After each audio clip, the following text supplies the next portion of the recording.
പണ്ട്, വളരെ പണ്ട്. ഓക്കെ. എന്ന് പറഞ്ഞാൽ വളരെ നിങ്ങൾക്കൊക്കെ വളരെ പണ്ടായിരിക്കും ഇപ്പം എന്നെ കേൾക്കുന്ന യങ്സ്റ്റേഴ്സിന്. ഞാൻ യങ്ങായിരുന്ന സമയത്ത് എനിക്ക് നാടുമായിട്ട് ഭയങ്കര അടുപ്പമായിരുന്നു കേരളത്തിൽ. കല്യാണം കഴിച്ച് പോയി കഴിഞ്ഞപ്പോൾ എനിക്ക് ഫോണൊക്കെ വന്നു കഴിഞ്ഞപ്പോൾ എനിക്കൊരു സ്വഭാവമുണ്ട്. ഓരോരുത്തരും മാറ്റി മാറ്റി മാറ്റി മാറ്റി ഞാൻ വിളിച്ചുകൊണ്ടിരിക്കും കേട്ടോ. അപ്പം ഞാനിതിനു മുമ്പ് പറഞ്ഞിട്ടുണ്ട് വെറുതെ വിളിച്ച് അവരെ ശല്യപ്പെടുത്തരുതെന്ന്. പക്ഷേ ആ സമയങ്ങളിലൊക്കെ അവർ നമ്മൾ അങ്ങോട്ട് വിളിക്കുമ്പോഴേക്കും അവരുടെ വിശേഷങ്ങളൊന്നും നമ്മളോട് പറയില്ല. നമ്മൾ എന്ത് ചെയ്യുന്നു, നമുക്ക് എന്ത് ജോലിയാണ്, എത്ര ശമ്പളം കിട്ടുന്നു, എവിടെയാണ് മകൾ പഠിക്കുന്നത്, ഇങ്ങനെ ഒറ്റ സ്ട്രെച്ചിൽ ചോദിച്ചു കളയും കേട്ടോ ചില റിലേറ്റീവ്സ്.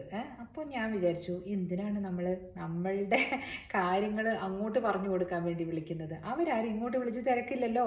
അപ്പോൾ ഡോണ്ട് ഡൂ ദിസ്.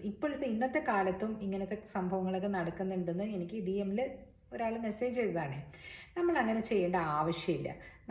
അവർക്ക് കൺസേൺ ഉണ്ടെങ്കിൽ അവരിങ്ങോട്ട് വിളിച്ച് ചോദിക്കും. നിങ്ങളുടെ കൺസേൺ എന്താണ്, നിങ്ങളുടെ ആൻറ്റിമാർ സുഖമായിട്ടിരിക്കണോ, അങ്കിൾമാർ സുഖമായിട്ടിരിക്കണോ എന്നാണെങ്കിൽ നിങ്ങൾ ആ ഒരു കാര്യം മാത്രം ചോദിച്ചിട്ട് എല്ലാവരും സുഖമായിട്ടിരിക്കുന്നു എന്ന് കേട്ട് കഴിയുമ്പോൾ തന്നെ കൂടുതൽ കോൺവെർസേഷന് പോകാതിരിക്കുകയാണ് നല്ലതെന്ന് എനിക്ക് തോന്നുന്നു. Because it is creating problems in families. Jealousy അത് എവിടുന്നൊക്കെയോ പൊട്ടിമുളയ്ക്കുന്നു. എത്ര അടുപ്പമുള്ള ആളുകളാണെങ്കിലും ഒരാൾ നന്നായിരിക്കുന്നു എന്ന് കേൾക്കുമ്പോൾ സന്തോഷിക്കാനായിട്ടുള്ള ഒരു മനസ്സില്ലാത്ത പോലെ സൊസൈറ്റിയിൽ കേൾക്കുന്ന കാര്യങ്ങളാണ് കേട്ടോ പറയുന്നത്. ചിലപ്പോൾ ഒത്തിരി പേരുണ്ടായിരിക്കാം റിയലി കൺസേൺഡ് ആയിട്ട് ചോദിക്കുന്നവർ. പക്ഷേ ഒരു 70% ഇപ്പം അങ്ങനെയായി മാറിയിട്ടുണ്ട്.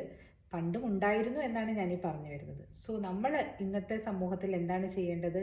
അടച്ചുപൂട്ടിയിരിക്കണം എന്നല്ല, ആവശ്യത്തിന് മാത്രം സംസാരിക്കുക. എല്ലാം ഒന്നും തുറന്നു പറയേണ്ട ആവശ്യമില്ല. ഇത്ര തന്നെ.